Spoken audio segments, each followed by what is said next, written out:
Selamat malam saudara-saudara yang saya cintai, yang ada di Indonesia ini, secara khusus keluarga aku, orang-orang Batak dimanapun kalian berada. Pada malam ini saya kembali mengingatkan kepada kita apa yang pernah terjadi di Desa Perdumun Nauli, Kecamatan Selain, Kabupaten Tuwasa beberapa bulan yang lalu. Tepatnya tanggal 21 peristiwanya, kemudian viral tanggal 23.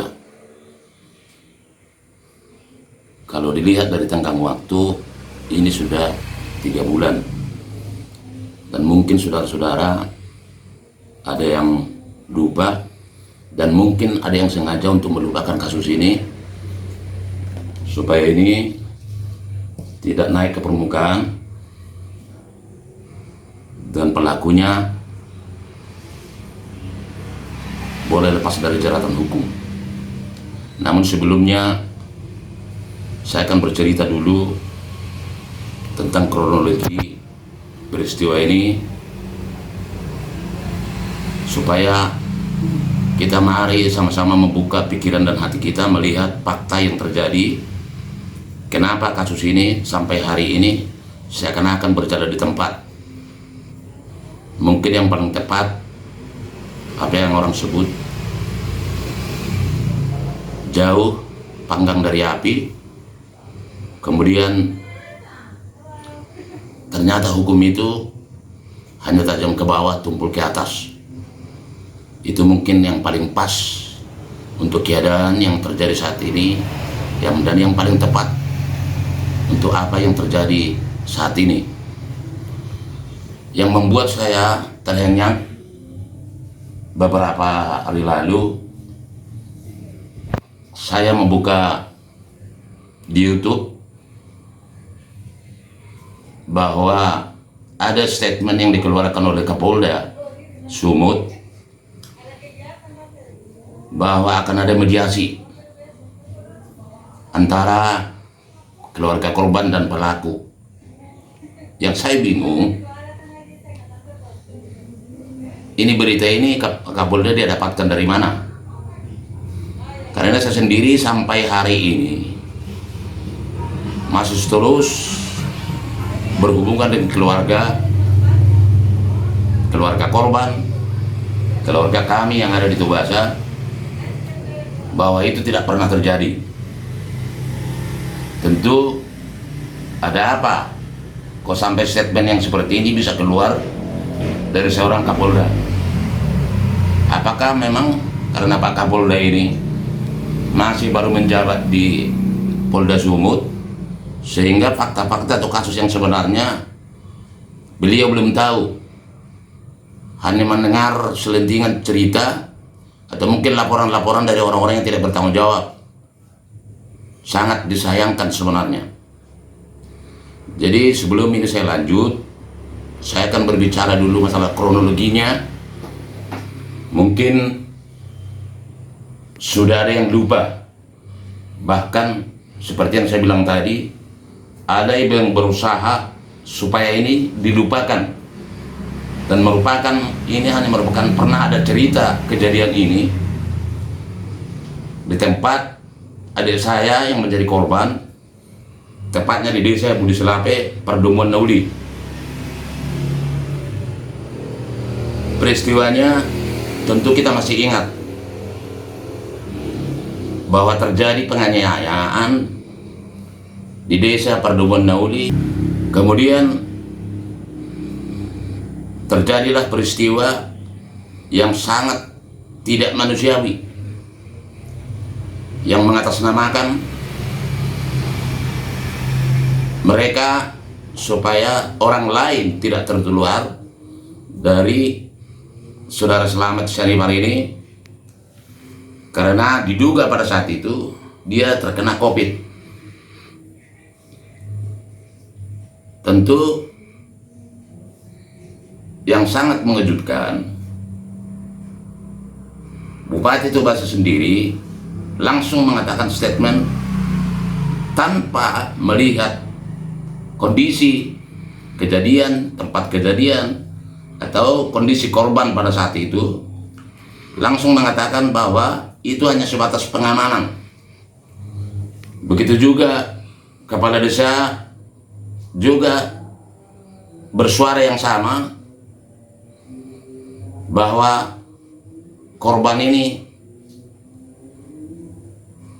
mereka, apa yang dilakukan oleh mereka terhadap korban ini hanya sebatas pengamanan.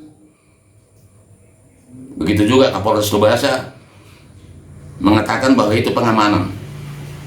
Kenapa hal ini saya buka? Supaya kita sama-sama bisa melihat, berpikir dengan jernih, apa sebenarnya yang terjadi dalam kasus ini. Seperti yang saya bilang, saya ucapkan tadi, statement yang dikeluarkan oleh pemerintah daerah, dalam hal ini Bupati Tubasa, bahwa itu tindakan pengamanan terhadap pasien COVID. Tentu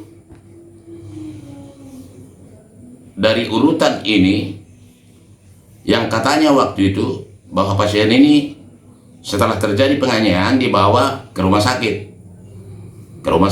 ke Porsea. Tetapi saya tidak yakin bahwa itu dilaksanakan. Kalau kita pikir secara logika, setelah terjadinya penganiayaan itu, Saudara Slamet Syani, para adik saya ini dibawa katanya ke rumah sakit Porsea. Tetapi beberapa hari setelah peristiwa, justru adik ini ditemukan di sawah-sawah, dan yang menemukan bukan petugas COVID, bukan Satgas COVID, tetapi saudara-saudara kita yang dari PBB yang menemukan. Dengan posisi korban ini tidak berpakaian. Mari kita sama-sama berpikir, apakah setelah korban ini dibawa ke rumah sakit, kemudian dia melarikan diri dengan posisi sekujur tubuh terluka dan kaki patah. Mari kita pikirkan, bisa nggak orang yang kaki patah melarikan diri, atau dengan sengaja dia menelanjangi diri baru dia lari ke sawah-sawah? Dari sini sebenarnya kita sudah bisa melihat bahwa sudah terjadi rekayasa kasus. Kemudian beberapa hari kemudian adik ini betul-betullah dibawa ke rumah sakit Porsea, karena kondisi pada saat itu sudah tidak memungkinkan. Akhirnya dibawa ke Medan. Beberapa hari di Medan, Saudara Slamet Syani Parini, saudara kami ini meninggal dunia. Begitu meninggal dunia, dibawalah ke kampung. Dibawa ke kampung, di tempat peristiwa itu dia dikuburkan. Yang jadi lucu, waktu penguburan, semua Satgas COVID lengkap dengan pakaian atributnya datang mengubur. Padahal kalau kita lihat dari awal peristiwa, yang katanya bahwa yang melakukan ini adalah petugas COVID, tetapi tidak menunjukkan atau tidak berpakaian pakaian yang memang ada, yang sudah diaturkan, yang sudah menjadi aturan bahwa mereka harus pakai pelindung diri. Tapi ternyata kan apa yang kita lihat di media itu tidak. Jadi dari situ kita sudah bisa menilai sebenarnya kenapa kasus ini sampai hari ini jalan di tempat. Yang pertama, saya akan katakan tegas bahwa ini kasus COVID, tentu yang bertanggung jawab adalah petugas COVID. atau penanggung jawab COVID di Tobasa siapa sebenarnya? Tentu pemerintah daerah dibantu dengan aparat penegak hukum. Dalam hal ini kan Polres Tobasa, baru dibantu oleh tim-tim Satgas yang sudah ditunjuk. Kenapa saya bilang ini, setelah saya melihat ini, bahwa kasus ini akan sulit diangkat, akan sulit diproses, karena ini kasus COVID.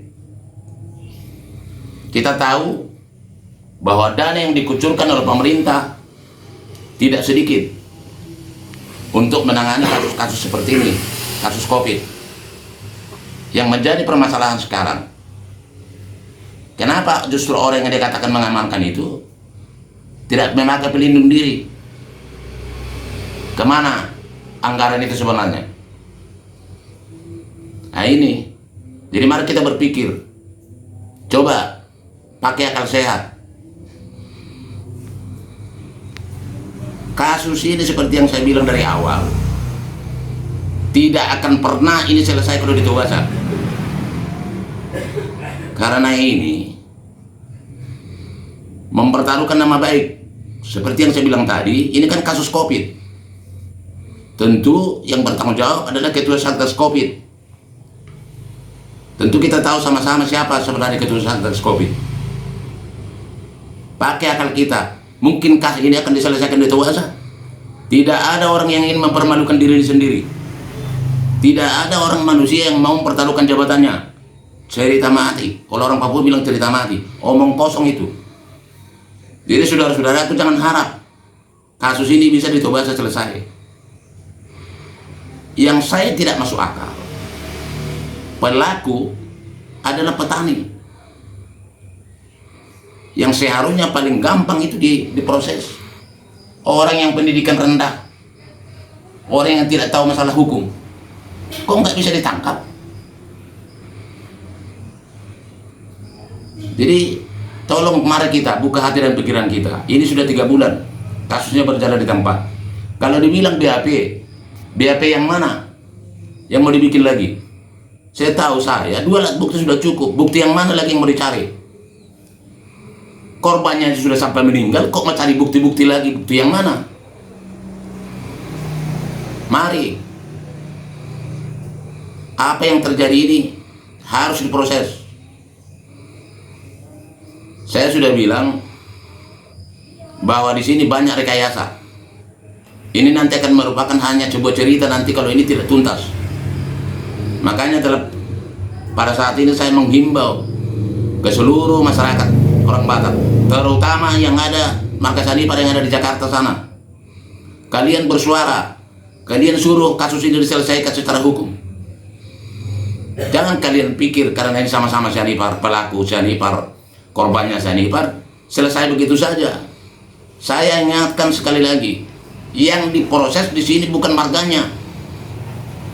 Tolong kalian ingat, yang diproses adalah perbuatannya, supaya ini tidak terulang. Saya minta dengan hormat, Abang Mindo yang ada di DPR Pusat, begitu juga Effendi Sanipar, apa kalian tidak malu marga Sanipar? Kok kasus ini begitu saja? Mari kita tegakkan keadilan itu. Yang lucunya sama saya, yang saya tidak habis pikir, waktu almarhum ini dibawa ke penguburan, ibu-ibu di sana semua pada nangis. Dan mereka yakin pada saat itu bahwa korban ini meninggal bukan karena COVID, tapi karena dibantai, karena disiksa, diikat, dianiaya. Kenapa kalian sendiri juga tidak bersuara? Kenapa kalian tidak bersuara ke Polres Tobasa supaya pelaku ini ditangkap? Kok sampai hari ini masih berkeliaran? Apakah itu begitu susah untuk menangkap? Saya pikir masih ada polisi yang jujur di Tobasa. Buka hati dan pikiranmu, bukan nuranimu. Lakukan hukum itu yang sebenarnya, tegakkan hukum itu yang sebenar-benarnya. Jangan karena ini orang kecil kemudian ada orang-orang besar di belakang, kalian tidak berlaku adil. Proses secara hukum yang benar. Kalau dibilang barang bukti apa lagi? BAP apa lagi yang mau kalian cari? mondar-mandir dari Polsek ke Bursilame, mondar-mandir dari Polsek ke Bursilame, panggil ini, panggil ini. Saya hanya takut karena ada di sini kepentingan kalian dikasih pel tidur. Tahu kalian pel tidur? Pel tidur yang gambar merah itu loh. Begitu ditelan, orangnya tidur. Bagaimana orang sudah tidur tahu yang mana yang benar, tadi yang mana yang salah? Saya takut juga polisi Tobasa juga sudah dikasih pel tidur sama orang-orang yang berkepentingan di sana supaya kasus ini diendapkan.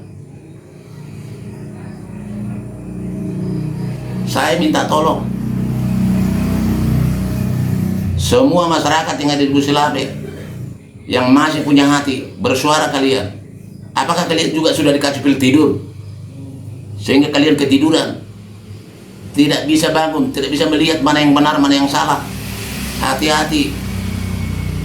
Saya menghimbau saat ini, saya minta Bupati Tobasa tegas, jujur dalam hal ini. Kalau Anda jujur, jangan takut Anda dicopot kalau Anda jujur.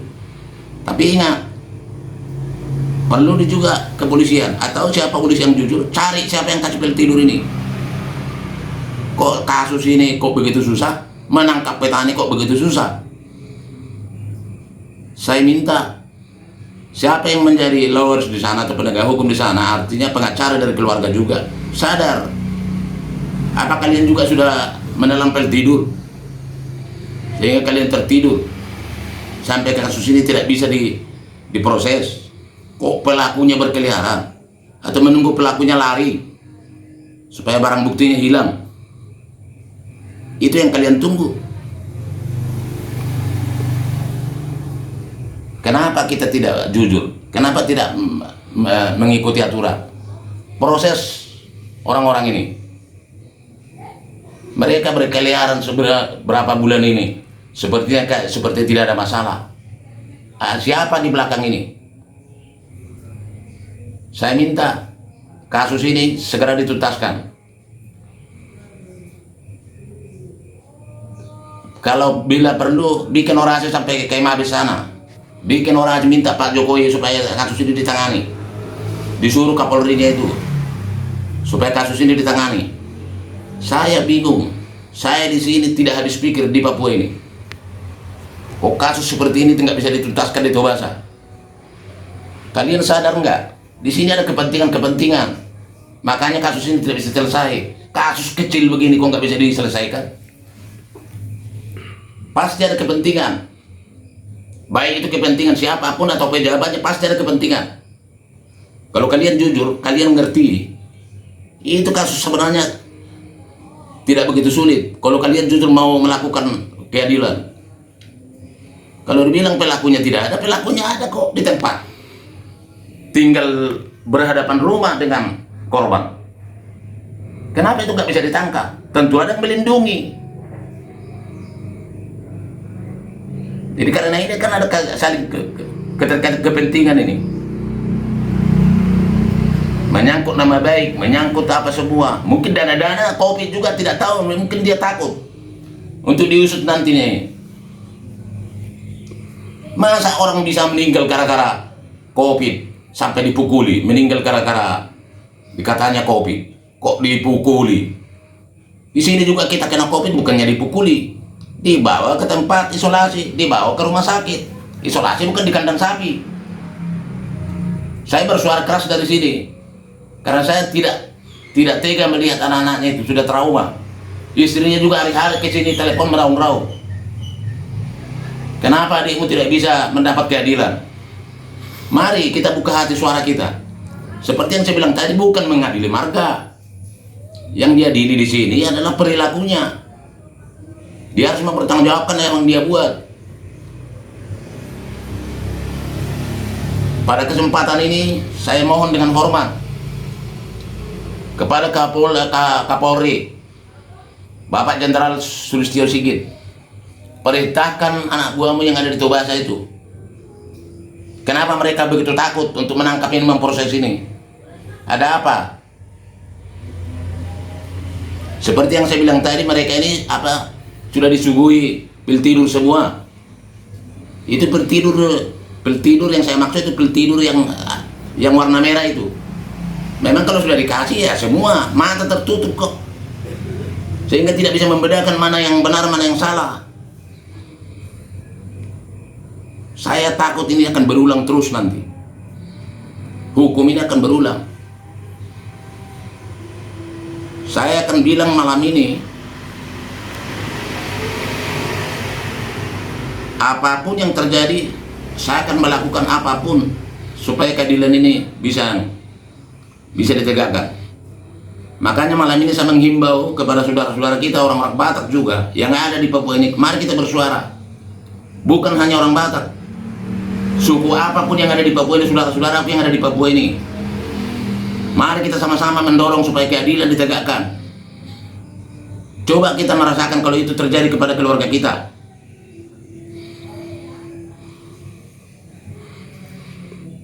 Jadi jangan kita diam. Kita harus bersuara. Kepada saudara-saudaraku yang PBB yang di Tobasa juga, kalian harus lebih kuat, bersatu. Jangan mau kalian dikasih pil tidur. Begitu juga yang di Jakarta, pengurus pusat Jakarta PBB, hindari itu pil tidur, nanti kalian ketiduran. Ini kan hanya kepentingan golongan ini. Ada orang tertentu yang takut jabatannya digoyang. Tapi itulah risiko sebuah perbuatan. Makanya jangan asal ngomong. Memang saya sudah lihat dari awal, menganggap keluarga ini tidak ada apa-apanya, korban ini orangnya kecil, ekonominya tidak ada, orang miskin. Dia hanya sebatang kara dengan orang tuanya, bapaknya juga sudah tua, 75 tahun, tidak punya daya. Tapi begitu viral, baru dia bilang bahwa itu bukan penganiayaan, bukan pengamanan. Ternyata jadi penganiayaan. Cuma hanya sebatas itu. Yang kami minta, pelakunya ditangkap, diadili sesuai dengan hukum yang berlaku. Diadili. Dia harus mempertanggungjawabkan perbuatannya. Ini enak-enak lengkak-lengkok sana. Apakah kalian minta hukum rimba berlaku? Kok adu kekuatan? Tidak seperti itu. Kita ini negara hukum. Saya tidak habis pikir kok sampai hari ini orangnya berkeliaran, tidak ada tindakan. Setiap saya berhubungan ke Tobasa, ke keluarga, selalu katanya bikin BAP lagi, bikin ini lagi, cari barang bukti lagi. Bukti apa lagi?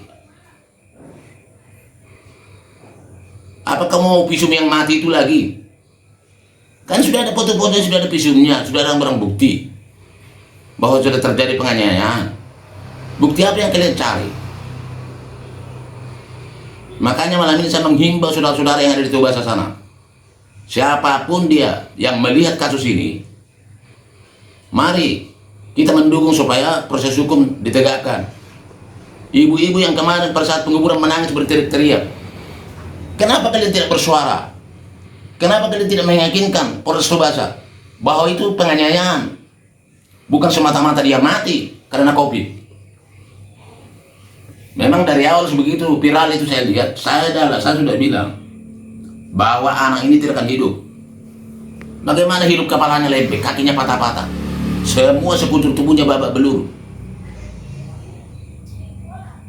Saya kalau lihat kasus fotonya waktu dia di Medan, ngeri. Uang masih hidup, matanya kok melot, tenggelam ke dalam. Berarti kan saraf-sarafnya sudah pada putus semua itu. Jadi tolong, mari kita bersuara. Saya mengingatkan pada malam ini, mungkin kalian sudah lupa, atau pura-pura lupa, atau sengaja ingin dilupakan, supaya orang-orang yang berkepentingan di sini, nama baiknya selamat, dirinya selamat seperti nama adik saya ini. Kalian tidak mau bertanggung jawab. Betul, dia orang kecil, kami ini orang kecil. Tetapi ingat, akan ada pembalasan. Bukan hanya dari manusia, dari Tuhan yang paling sadis nanti pembalasannya. Kalian terlalu enak mempermainkan nyawa orang. Terlalu gampang. Atau mungkin kita harus bikin demo berjilid-jilid ke Jakarta sana, ke Mabes. Saya minta Kapolri usut tuntas kasus ini, atau kami dari Papua ini akan berangkat ke Jakarta, berdemo di depan kantormu di Mabes sana. Kita bikin berdemo berjilid-jilid. Saya pikir masih banyak Anda seorang polisi yang baik, masih banyak orang polisi-polisi, petugas-petugas penegak hukum yang jujur. Ini kan sudah nyata-nyata korban karena COVID. Kemudian kalau kita buka mata, sebenarnya Bupati Tubasa bertanggung jawab, tapi dia berusaha untuk mengaburkan permasalahan ini.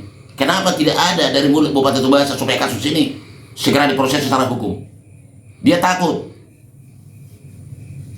dana-dana COVID semua nanti akan terbongkar kemana. Coba dulu, berani nggak Bupati Tubasa mengatakan supaya kasus ini perintahkan langsung ke Polres Tubasa, Kapolres Tubasa untuk menangkap. Berani tidak?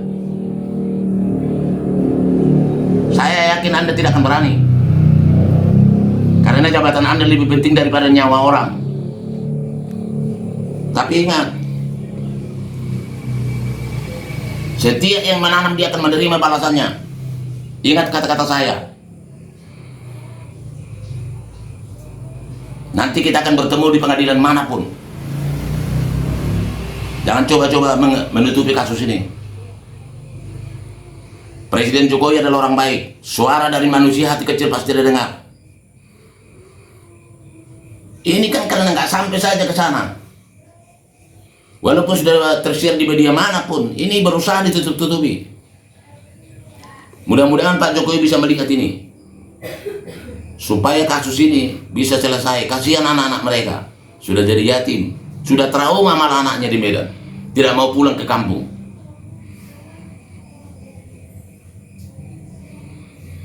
Masa sampai 3 bulan begini berlarut-larut, yang dihadapi petani kok nggak bisa diproses? Pasti ada di belakang ini. Kalau nggak ada di belakang ini, tidak mungkin polisi tidak akan tangkap. Kalau dibilang barang bukti apa udah viral kok pembantaian, dia langsung ditangkap. Coba kalian bertindak kayak yang terjadi di Polda Metro Jaya. Orang hanya bersuara sedikit, cuma memang dia berpakaian yang tidak senonoh, langsung diproses kok. 1 kali 2 bulan penjara ditangkap. Masa orang yang sudah mati aja kalian pelakunya nggak tangkap? Sudah mati, kenapa kalian nggak tangkap? Itu yang saya bilang tadi. Kalian mungkin sudah dicekcoki dengan pel tidur. Bagaimana kalau sudah tidur? Mata hati kalian sudah ditutup dengan pel tidur. Pel tidur yang warna merah, kalau kalian tahu, itu yang menutup mata hati kalian. Memang kalau bukan hati yang bicara, apapun akan dipertaruhkan. Siapa yang tidak mau jabatan? Mulai dari kepala desanya si Timbang, sampai camatnya, sampai bicara yang kadang-kadang tidak bisa diterima akal. Orang sudah sampai mati, kalian bilang itu hanya pengamanan. Kenapa kau Timbang tidak suruh tangkap itu pelakunya? Kalau kau jujur, kenapa Bupati tidak mau bersuara? Ini saya akan ulang-ulang. Bersuara dulu, saya lihat di media. Ini kan keterkaitan semua karena COVID. Ini namanya lempar bola ke tembok, kena muka. Baru sadar sekarang toh. Anda gampangan mengatakan itu pengamanan karena tahu orangnya orang kecil. Tidak akan ada yang bersuara, kalian pikir. Masih banyak orang-orang jujur kawan. Masih banyak orang-orang baik yang tahu kebenaran. Tapi begitu viral media, baru kamu mulai kelabakan. Ternyata masih ada orang-orang jujur yang mau bersuara. Baru kalian kaget. Mau saya buktikan bahwa ada udang di balik batu di sini. Ada. Sejak peristiwa saya ditelepon tiap hari kok dari Tubasa sana. Suruh berdamai, ada apa ini? Orang yang tidak saya kenal juga di telepon saya suruh berdamai. Kalau tidak ada kepentingan, yang masuk akal saja. Tapi ingat, apapun yang kalian lakukan, kalian harus mempertanggungjawabkan. Saya minta sekali lagi kepada Pak Kapolri, apakah saya harus bertelanjang di Mabes sana baru langsung diproses, ditangkap? Harus saya bersuara berdasarkan seperti itu kah? Itu yang diinginkan. Buka mata hati kalian. Saya mohon Pak Jokowi kasus ini diproses. Kasihan anak-anak itu. Kami tidak meminta, keluarga korban tidak meminta apa-apa, hanya minta keadilan. Supaya kematian adik ini besok tidak menjadi trauma berat untuk anak-anaknya. Supaya setiap orang tidak seenaknya diperlakukan. Kalau kita tidak suka tinggal main bunuh, main pukul. Itu yang perlu. Jangan langsung minta berdamai. Semua punya statement, termasuk Kapolda Sumut, bahwa akan ada mediasi. Dengan siapa Anda mediasi? Mediasi dengan bupati, mediasi dengan kepala desa. Wong saya tiap hari bicara ke Toba sana kok ke kampung. Ini suara dari ujung timur ya. Saya bilang, ini suara dari ujung timur, dari Papua. Saya mengutuk keras kalau kasus ini tidak pernah diselesaikan. Saya akan terus bersuara nanti. Bila perlu nanti kita libatkan orang-orang yang berkepentingan nanti. Habis sadar bolak-balik. Begitu ada suara bolak-balik, Porsea, Buluselape, Porsea, Buluselape. Cari barang bukti, cara ini. Kayak teroris saja. Susahnya diusut kok susah sekali. Pelakunya di situ kok nggak lari kok. Apa tunggu mati pelakunya?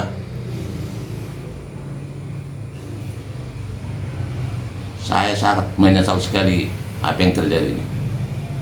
Saya tidak pernah menyangka bahwa kasus ini begitu susah diusut, diusut nggak bisa tuntas. Ada apa ini sebenarnya?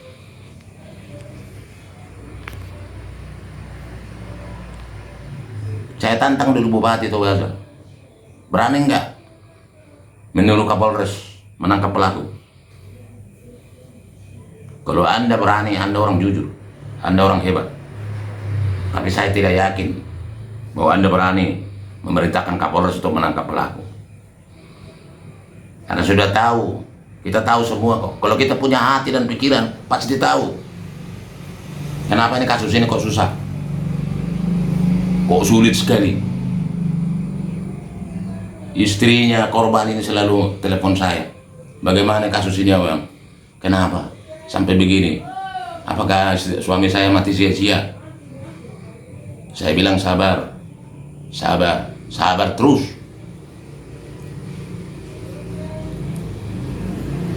Kasihan mereka. Kalau dibilang bukti apa yang kalian cari? Kok kasus ini sampai terus begini? Seperti tidak ada punya perasaan kalian. Kalau kalian tidak percaya, kalau tidak ada di balik apa-apa di balik kasus ini, kalau itu kriminal murni sudah ditangkap. Percaya tidak? Kalau itu kriminal murni sudah ditangkap, kan gampang aja, tangkap pelaku selesai. Oh, sudah viral kok. Tapi karena ini menyangkut COVID, akhirnya ini jadi susah. Karena apa? Ada kepentingan di dalam. Namanya COVID kan ada dana ke sana. Semua yang berkepentingan turun tangan, periksa itu. Kok bisa mati orang dibantai karena COVID? Dananya ada di mana? Kok masyarakat yang awam yang budak huruf disuruh tangani orang COVID? Ada keperluan apa ini? Ada kepentingan apa ini? Ingat, percaya kalian, tidak akan tuntas itu di Toba. Orang Kapolda aja sudah ngomong bahwa ini sudah didamaikan aja. Didamaikan yang mana? Bicara sama siapa Anda? Jabatan itu sementara, yakin aja. Tidak akan ada lama kok. Percaya saja, hidup ini sementara. Tetapi supaya hidup ini tenang, berlaku yang baik. Jangan kamu siksa orang begini, berbuat seenaknya. Kasus begini nggak bisa diselesaikan.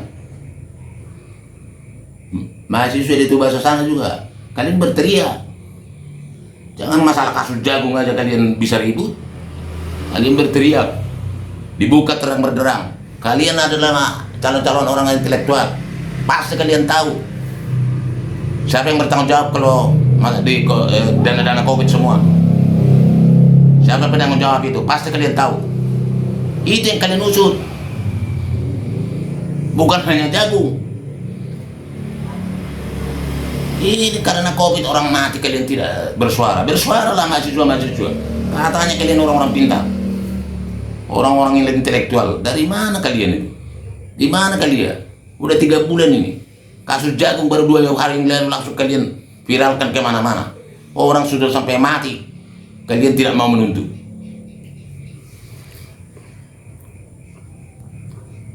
Saya minta terhadap lawyers dari keluarga ataupun dari PBB, kalian maju terus. Suruh itu pelakunya ditangkap.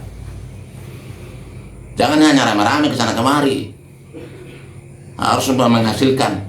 Namanya melangkah itu harus jalan, langkah itu harus bergerak. Namanya melangkah.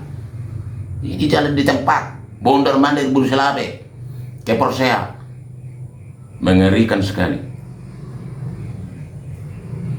Apakah kami dari Papua sana harus berangkat ke Jakarta demo bikin berjilid-jilid di Mabes sana, demo lagi bila perlu telanjang supaya cepat langsung diproses. Saya yakin kalau begitu langsung ditangkap kok. Buktinya perempuan itu bersuara masalah PPKM hanya berbegini, memang tidak etis. Tetapi harus begitu yang kalian inginkan kan, baru langsung tidak cukup dengan suara. Tidak cukup kita dengan bersuara begini. Tiap hari tidak bisa tidur hanya pikir-pikir begini. Sangat memalukan. Orang-orang Batak banyak di DPR sana, orang-orang pintar. Pengacara banyak lagi terkenal. Tapi kayak yang begini, coba kalian. Itu kan merupakan aib juga untuk kalian. Seluruh orang, bagi orang Batak ini aib.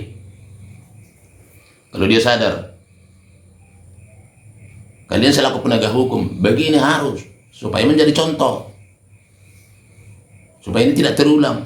Bukan hanya ke orang Batak, ke orang luar juga, suku-suku lain di Indonesia ini tidak boleh seenaknya saja memperlakukan orang, diseret kayak binatang. Coba kalau keluarga kalian dibikin begitu, mau nggak? Tentu tidak mau. Tapi itulah, kalau sudah ada kepentingan, apapun akan susah. Saya yakin itu. Kalau namanya sudah ada kepentingan, itu susah. Apalagi sudah menyangkut jabatan, itu susah. Apapun akan pertaruhkan. Nyawa orang itu tidak ada artinya kok, namanya jabatan. Tidak ada itu. Beda dengan orang-orang jujur. Apalagi orang-orang yang mendewakan jabatan. Jangan harap itu bisa selesai. Nah itu. Jadi saya minta kalian yang ada di Tobasa, bersuara kalian. Mulai dari Persea sana sampai ke sana semua. Berapa kecamatan itu? Bersuara kalian. Bukan karena ini saudara saya, bukan. Bukan semata-mata karena saudara saya. Tetapi ini tidak boleh terjadi. Masa kalian tidak merasakan apa yang diderita korban ini? Keluarganya. Kalian tidak merasakan? Kok ini kok susah sekali.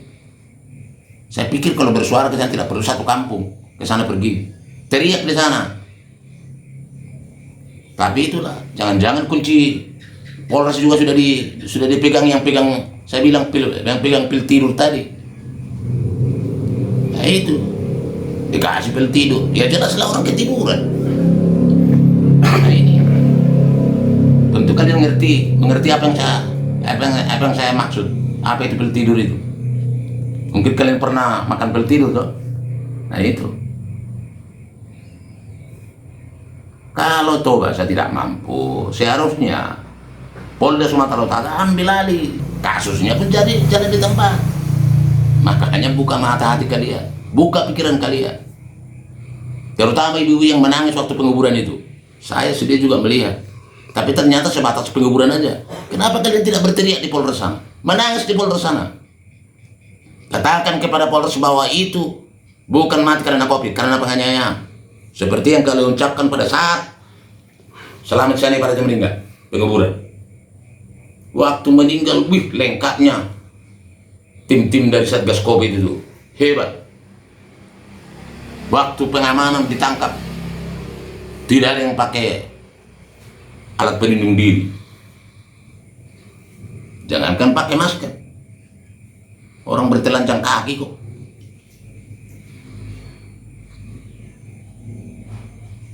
Di sini kan ada kepentingan. Percaya saja kalian, sini ada kepentingan. Hebat Bupati Tobasa kalau ini bisa diselesaikan di Tobasa. Saya katakan itu. Hebat Bupati Tobasa, saya angkat jempol. Tapi saya ragu bahwa Anda bisa menuntaskan ini. Saya ragu. Dan keraguan saya memang sudah mulai dari awal. Saya sudah ragu bahwa kan itu Anda tidak akan bisa menuntaskan ini. Dan tidak akan mau mulut Anda itu memerintahkan Kapolres supaya menangkap pelakunya. Kenapa tidak dari awal? Seharusnya kan masih banyak tugas Anda selaku kepala daerah. Bukan kasus ini aja. Seharusnya kan 1 hari, 2 hari, 3 hari kan bisa selesai. Tinggal perintahkan aja kok. Kalian yang punya kuasa di sana kok. Atau jangan-jangan merasa jadi maha kuasa. Akhirnya seakan-akan bahwa kalian tidak bisa disenggol siapapun. Tidak bisa orang bersuara. Memang susah kalau sudah jadi maha kuasa. Kalau masih punya kuasa ya mungkin. Tapi kalau sudah jadi maha kuasa ya nggak mungkin lah bisa disenggol. Karena apapun kalian akan pertaruhkan supaya kekuasaan itu tidak digoyang. Tapi ingat, justru air yang tenang itu yang bisa menghanyutkan. Hati-hati kalian. Hati-hati kalian. Justru air yang tenang itu bisa menghanyutkan. Jangan anggap remeh sama air yang tenang. Saya ingatkan kalian. Dari ujung ke ujung kok diam semua. Setiap hari saya telepon. Gila.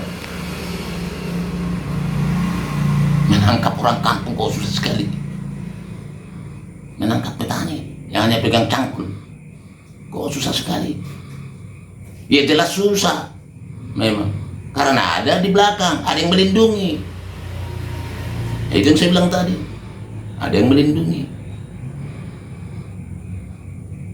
Kepolisian juga tidak bergerak. Siapapun tidak bersuara. Karena seperti saya bilang tadi, karena mereka sudah dikasih pil tidur yang warna merah itu, hanya tidur. Memang itulah seperti yang saya bilang. Hukum itu tajam ke bawah, tumpul ke atas. Jauh api dari panggang. Karena apa? Yang punya api, dia yang pegang. Panggangnya dijauhkan. Kapan masaknya? Tidak akan terjadi.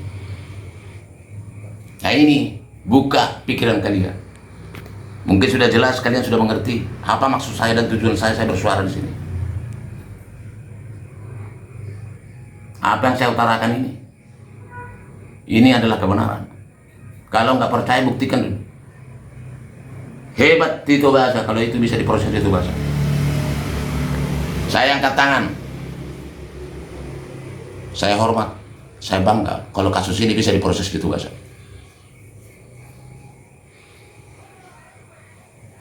Kecuali ingat, kalian sendiri yang merubahnya. Kalian sendiri siapa? Kalian penguasa yang Tito Basa. bupatinya, kapolresnya. Kenapa nggak tangkap?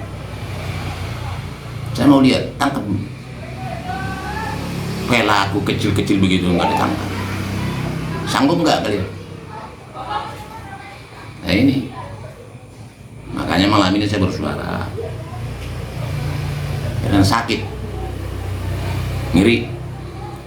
Saya minta sama Pak Jokowi, Presiden Pak Jokowi, mudah-mudahan Bapak dengar ini, suara saya ini dari hati yang paling dalam. Bapak perintahkan Kapolri itu